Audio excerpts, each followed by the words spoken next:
Copeuch Inversiones, el sitio donde todos pueden invertir, y Universidad Central, 40 años formando personas, presentan Al Pan Pan.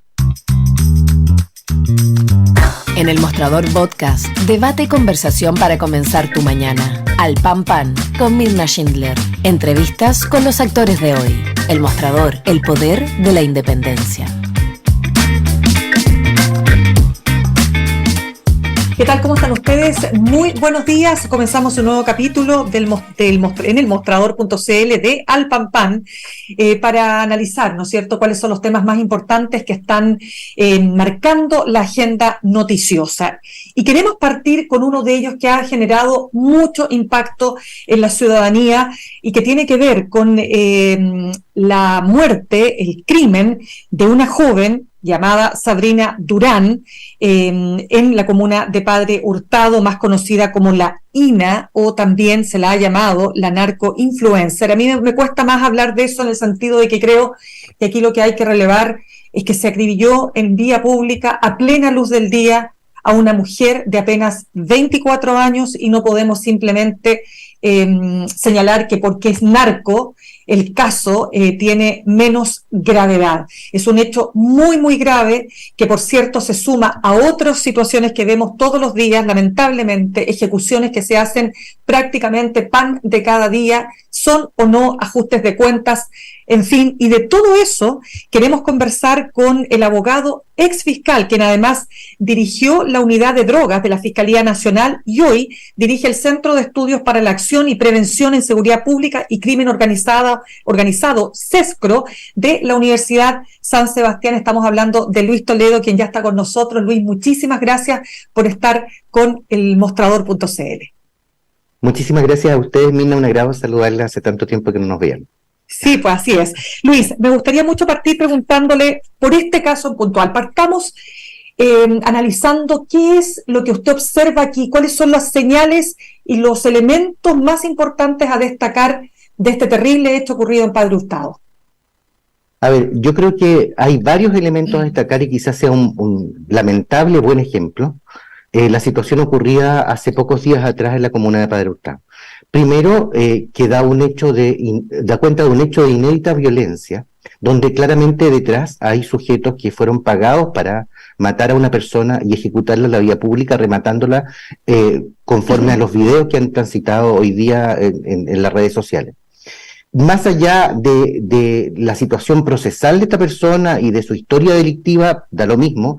Como usted bien dice, es una persona ejecutada en la vía pública, es un hecho de inusitada violencia que genera un marco de temor y que justifica, más allá que haya disminuido los delitos en nuestro país, estos niveles de violencia justifican los niveles de temor tremendos que tiene nuestra sociedad. Es decir, en todas las encuestas que usted pueda leer, Paz Ciudadana, las propias encuestas de la Universidad de San Sebastián y todas aquellas que usted revise este último año, efectivamente dan cuenta de niveles exagerados o muy elevados de temor en nuestra población. Y nos preguntamos por qué.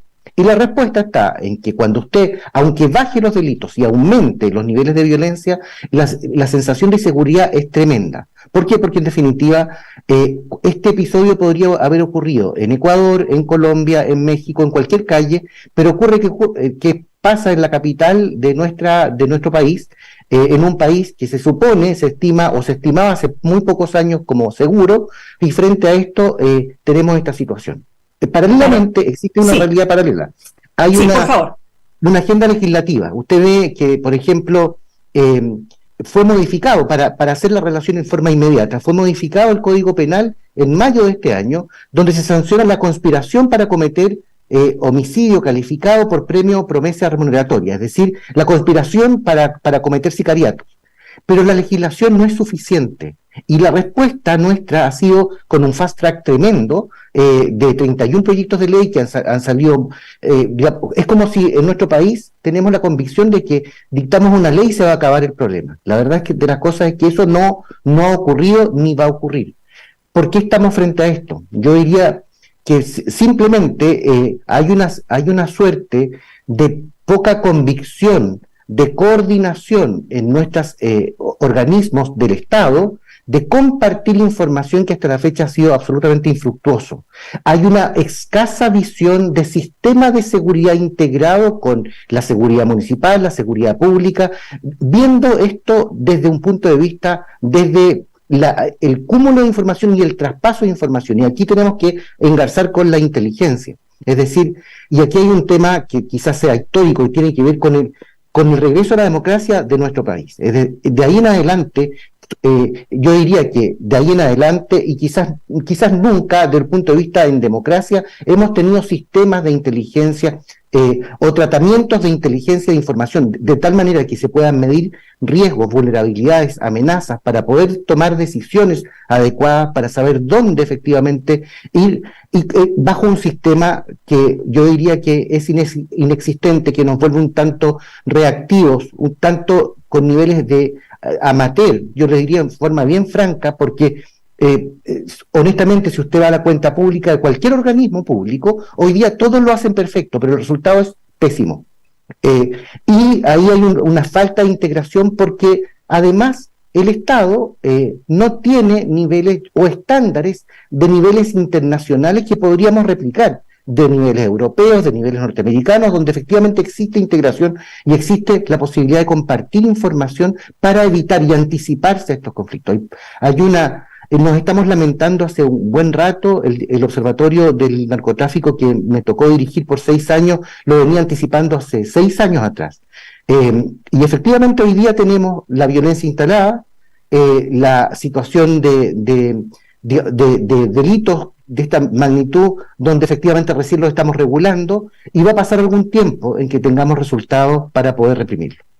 Luis, vamos a entrar, por cierto, en todos los detalles que tienen que ver con la génesis, ¿no es cierto?, y cómo esto ha ido evolucionando o involucionando, pero quiero solamente cerrar con usted el caso puntual de esta joven, porque cuando uno ve el video, francamente uno se pregunta con qué desparpajo estos atacantes no solo le disparan, sino que luego se permiten rematarla.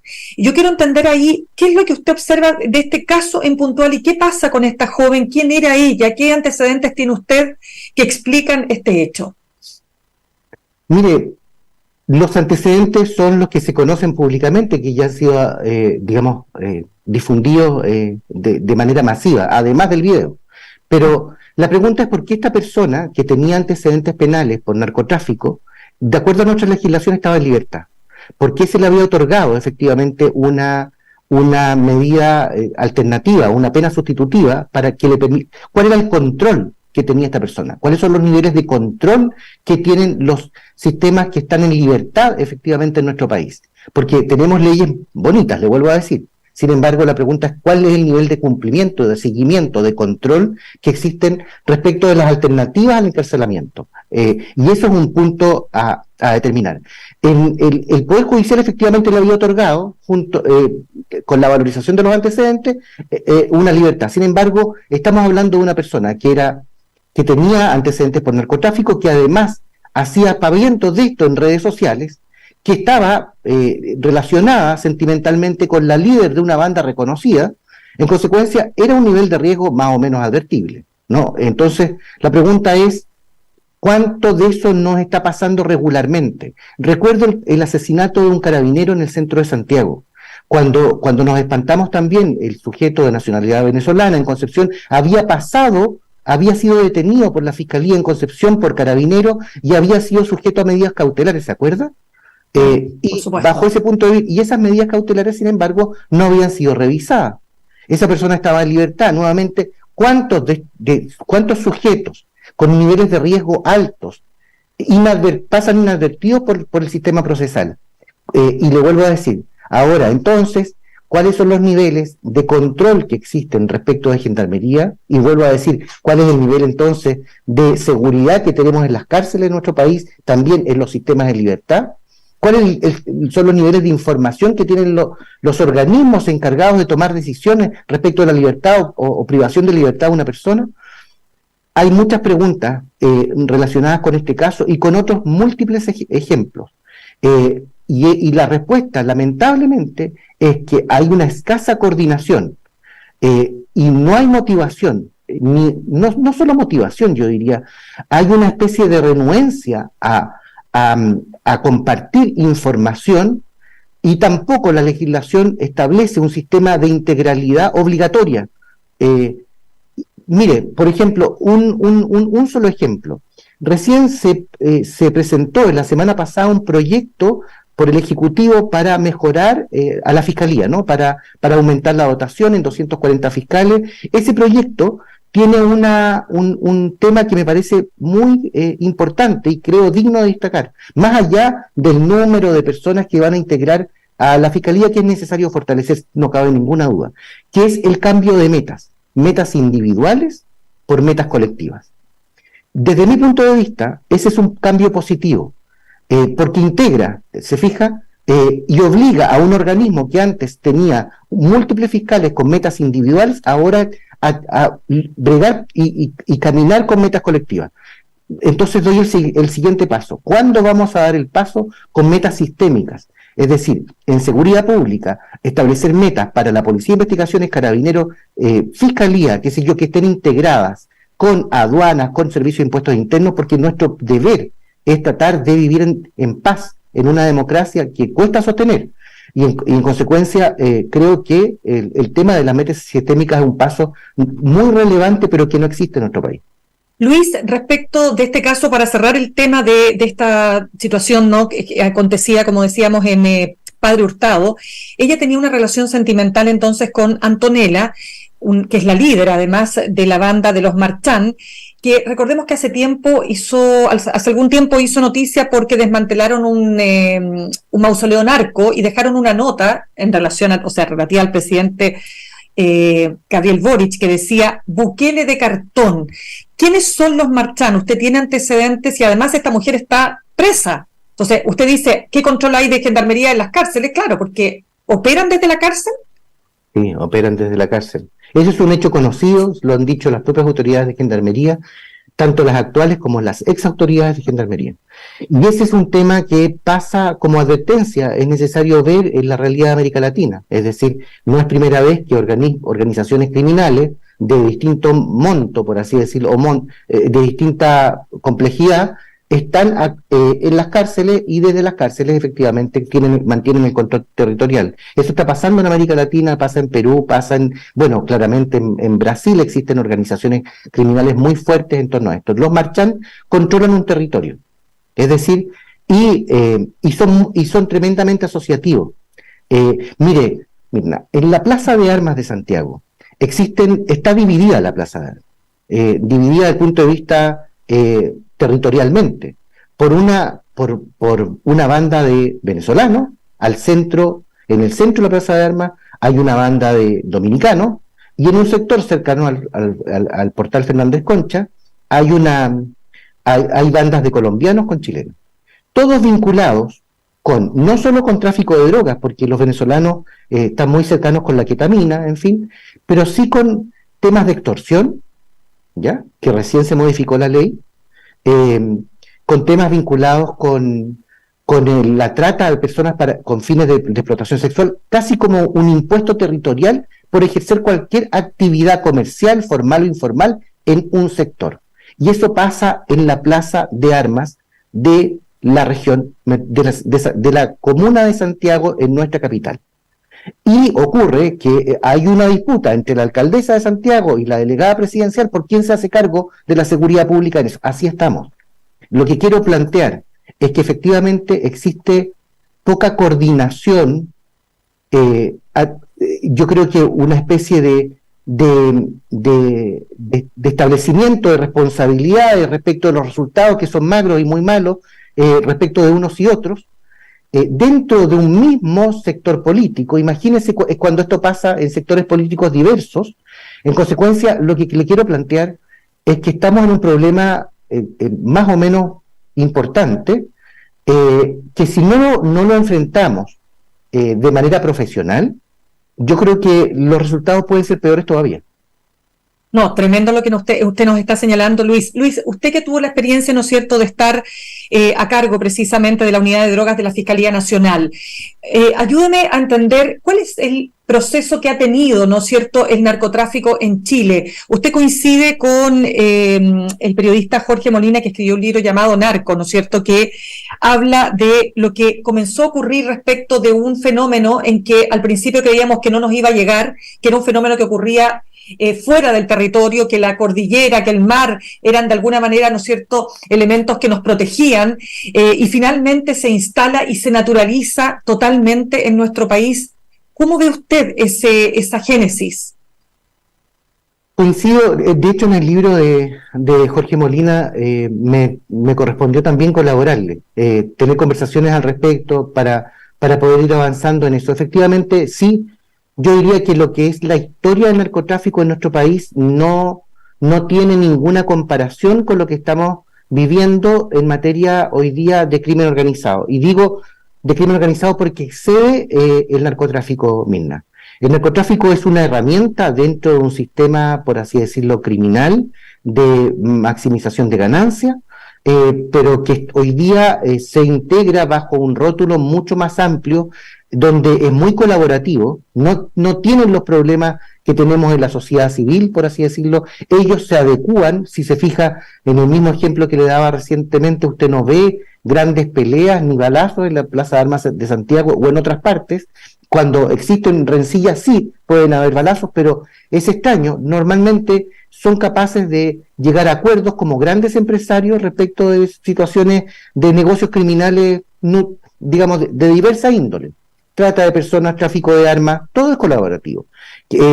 Tráfico de droga, extorsión. La extorsión es un gran tema que ha llegado en nuestro país para quedarse. Yo le diría que es comparable sus ganancias con el narcotráfico, quizás más fuerte incluso que el narcotráfico, y quizás sea el gran problema que estamos enfrentando, porque no se ve, porque mucha gente de la propia nacionalidad no denuncia, porque sabe lo que le va a pasar, pero detrás de ello hay secuestros, hay torturas y hay muertes.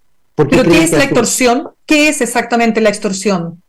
Se modificó el Código Penal hace poco para castigar un delito que antes estaba dentro de un concepto prácticamente económico, o bien si habían amenazas, caía por figuras residuales de amenaza. Hoy día, recientemente, este año, se modificó el artículo 438 del Código Penal, sancionando, haciendo un parangón con el robo con violencia, con unas sanciones equivalentes, es decir, una pena bastante alta, sobre 5 años y un día, respecto de personas que, nuevamente, teniendo que el que con violencia exija respecto de otro dinero, especies, para mantener una determinada actividad. Eso es lo que es la extorsión en definitiva. Es lo que en Colombia se denomina el gota a gota, lo que en definitiva en la Plaza de Armas o en otros territorios de nuestro país se denomina la vacuna, donde efectivamente las personas que quieren ejercer un negocio formal o informal, desde vender en la calle, desde ejercer la prostitución, imagínense que no fueran objeto de redes de trata de personas, que una persona decida ejercer el comercio sexual en un territorio determinado, por solo ejercer un comercio, una actividad formal o informal, va a llegar esta organización y le va a exigir, pistola en mano, que tiene que pagar tanto dinero semanal o diario o como fuere, porque si no le puede pasar algo. Y le pasa. La respuesta es que le pasa. Hay tortura, qué sé yo, hay balazos, hay advertencias, hay amenazas serias y graves, y eso hoy día, recientemente hemos sido capaces de incorporarlo en legislación, pero la respuesta efectiva, judicial, investigativa, policial, ha sido escasa. Sin embargo, vemos que detrás de eso hay un tremendo aumento de las ganancias. Estamos hablando de cientos de millones de pesos para organizaciones criminales que recién se están constituyendo en escasos meses. Todas estas ganancias son convertidas a bitcoins, a divisas, a dólares, no quedan en nuestro país. Hay temas de lavado de dinero en nuestro país serios, escasamente investigados. La legislación está intentando ponerse al día con la adecuación de un proyecto de ley de su sistema de inteligencia financiero que está en trámite, pero que claro, estamos llegando muy tarde. y le reitero, con respuestas reactivas, solo enfocadas a un problema, sin una mirada sistémica, sin establecer efectivamente un sistema de seguridad que implique al sector público, que también involucre al sector municipal, que es importante para el territorio, y también al sector privado, donde efectivamente lo hemos visto en las carreteras, por ejemplo. Hemos visto al gobierno, a Carabineros, llegando a acuerdos, pidiendo por favor al sector privado en las carreteras, sectores estratégicos que colaboren, en definitiva, cuando eso, perdone, debería ser obligatorio. Debería, cada vez que existen concesiones para sectores estratégicos del Estado, deberían existir normas de seguridad integradas con los sistemas de seguridad inexistentes en nuestro país con estándares internacionales. No, tremendo lo que nos describe Luis, pero quiero preguntarle lo siguiente: ¿qué rol en toda esta evolución del crimen organizado, como dice muy bien usted, que no es solo el narcotráfico, qué rol juega la llegada, la instalación y la operación de una organización criminal como el Tren de Aragua? El Tren de Aragua es una organización bastante especial que ha tenido un crecimiento superlativo estos últimos años, yo diría en América Latina, desde que se internacionaliza, por allá por el 2016 aproximadamente, y comienza su actividad expansiva en Colombia, en Ecuador, en Perú y en Chile. Hace muy poco, si ustedes se incorporan en la página de Inside Crime, ellos hacen un mapa en torno a dónde estarían las economías vinculadas, vuelvo a la extorsión, con el Tren de Aragua como organización criminal. Y fíjese la sorpresa: Arica, Iquique, Colchane, Pisiga, la ciudad de Bolivia que está al frente, Perú, Ecuador, Colombia, son países que están vinculados claramente con el Tren de Aragua. Todo el sector, por así decirlo, del Pacífico, que es la llegada desde ahí. Y yo diría que el Tren de Aragua, en Chile ha tenido una respuesta mucho más violenta que en otras partes. Ha sido capaz incluso de amenazar a fiscales, hace poco, a jueces, ha sido capaz de... ¿Por qué? Porque por múltiples razones. Yo en esto le vuelvo a decir, estoy contando situaciones que todos sabemos, que lo vemos, pero que efectivamente este tipo de amenazas a autoridades no se ha dado en otros países de América Latina, sino particularmente en Chile. ¿Y por qué diría usted, Luis? ¿Por qué pasa eso? Yo diría que quizás porque el Tren de Aragua en Chile tuvo una actividad más expansiva de lo que nosotros creemos. En las cárceles de nuestro país hay más personas vinculadas a estas organizaciones criminales de las que nosotros pensamos que están. No son solo sus líderes, sino que hay personas que están vinculadas. ¿Se acuerda hace poco cuando circulaban videos desde Iquique que le mandaban advertencias a la cárcel de Puerto Montt? En consecuencia, hay vínculos importantes que dicen relación también y que abren una caja de Pandora con el fenómeno de la corrupción en nuestro país, ¿ya?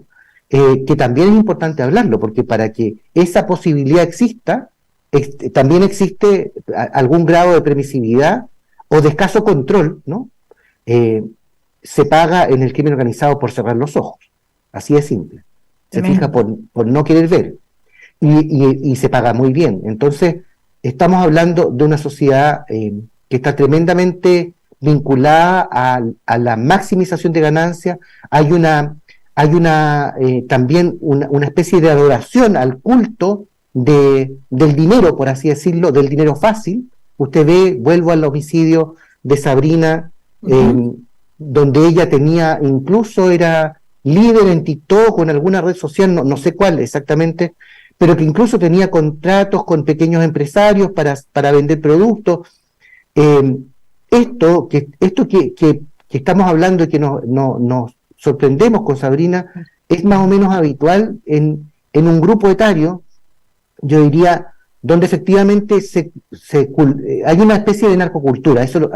Con eso quiero llegar, donde no es posible competir desde el punto de vista de la educación como motor de desarrollo personal o social.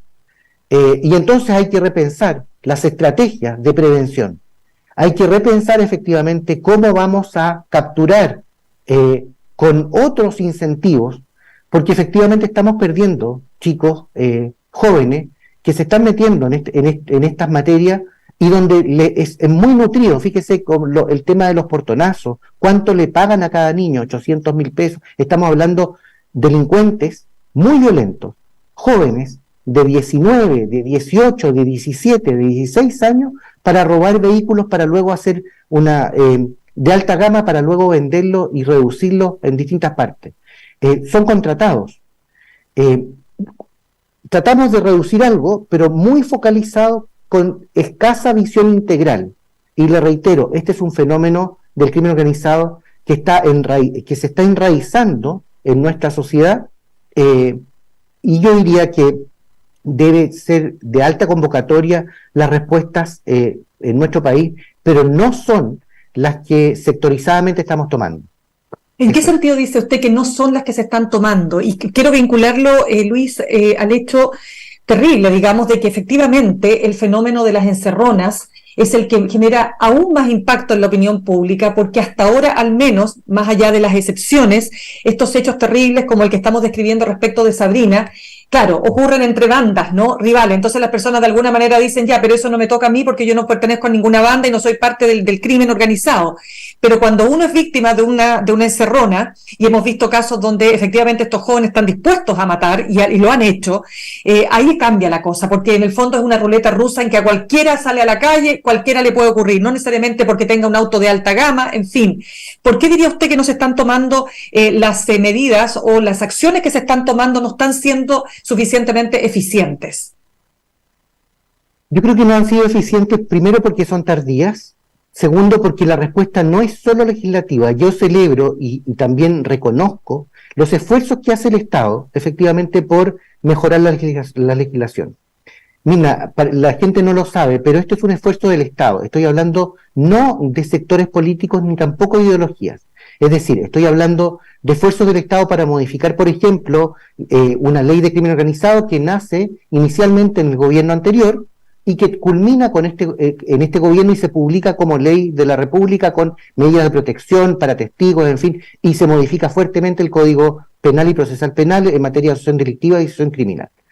Estoy hablando de la modificación de la ley de drogas, de las penas de comiso, estoy hablando de una serie de herramientas que no estaban en la legislación y que recientemente se incorporan en el año 23. Yo creo que este primer semestre, y quizás hasta estos primeros 10 meses, tenemos en materia penal criminal en nuestro país, quizás la más fuerte inyección de modificación de distintas legislaciones, desde las más pequeñas hasta las más grandes, modificando diversos cuerpos normativos. Y qué sé yo, estoy hablando de la ley de lavado de activos, de fortalecimiento de la UAF, de fortalecimiento de sistemas financieros que todavía están en proyecto, pero que espero sean leyes, en fin. Pero esa respuesta es tardía, porque estamos hablando de un fenómeno criminal que venía al menos desde hace 5 o 6 años atrás. 5 años, yo diría. 2, de la Fiscalía Superterritorial, que usted me ha escuchado hablar muchas veces, que recién después de 6 años estamos viendo una realidad. Bueno, los costos son estos, que en definitiva recién estamos implementando herramientas legislativas, esperamos que sean operativas, para medir sus resultados posteriores.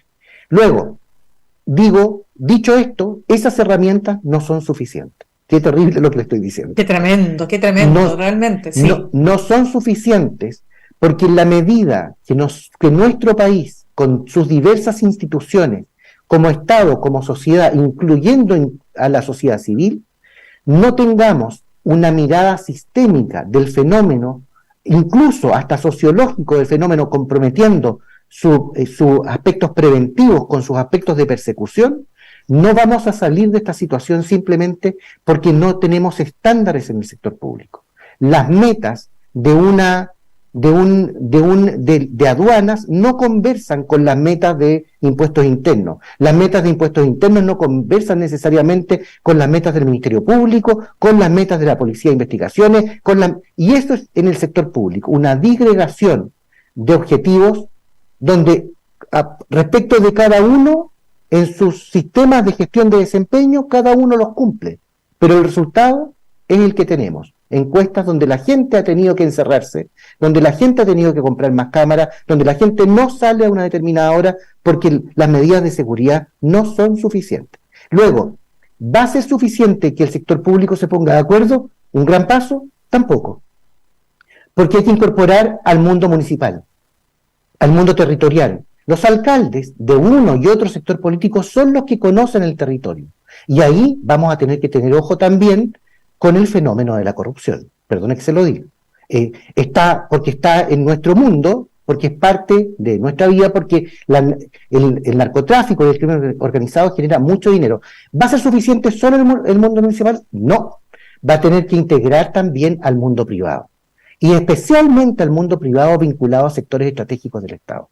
A la concesión de carreteras, aeropuertos, puertos, con metas y estándares mucho más altos que lo que hoy día tenemos. Metas de seguridad que conversen de manera integrada. Eso no lo tenemos en nuestro país. Y mientras no tengamos sistemas y subsistemas que sean capaces de, con mediciones, para ir viendo cuál ha sido la respuesta, no vamos a salir de esto tan fácil, así de simple. No, realmente, Luis, le agradecemos muchísimo el que nos haya dado este panorama que por muy complejo, ¿no?, que aparezca, porque de verdad hay mucho por hacer todavía, nos queda clarísimo todo lo pendiente, y por cierto, lo que siempre dicen los juristas, ¿no?, que solo aumentar las penas no va a resolver el crimen organizado, no va a inhibir a los delincuentes porque haya una pena mayor o menor. Hay un tema mucho más de fondo. Quiero darle las gracias por todo lo que nos ha aportado en este programa de hoy. Muchísimas gracias, Mirna. Hasta luego, que esté muy bien. Que tenga muy buen día. Muchas gracias. Bueno. Saludamos a esta hora a nuestros auspiciadores. Copeuch Inversiones te ayuda a cumplir tus metas desde 1.500 pesos y con una comisión que se acomoda a tu bolsillo. 100% digital, fácil de usar, te acompaña y con el completo control de tus fondos. Copeuch.cl, el sitio donde todos pueden invertir. Y Universidad Central, 40 años formando personas. Ven a vivir la experiencia USEN. Para los que buscan avanzar, posgrados USEN, acreditada y adscrita a gratuidad. Conoce más en posgradosusen.cl. Nos vamos al corte, al regreso nos vamos a meter de lleno en la crisis educacional en Atacama. 53 días ya de paro de profesores, colegios que están en condiciones imposibles para poder operar. ¿Qué está pasando? ¿Cuáles son las responsabilidades aquí de las autoridades? Vamos a conversar con el exministro de Educación, Raúl Figueroa. Ya volvemos.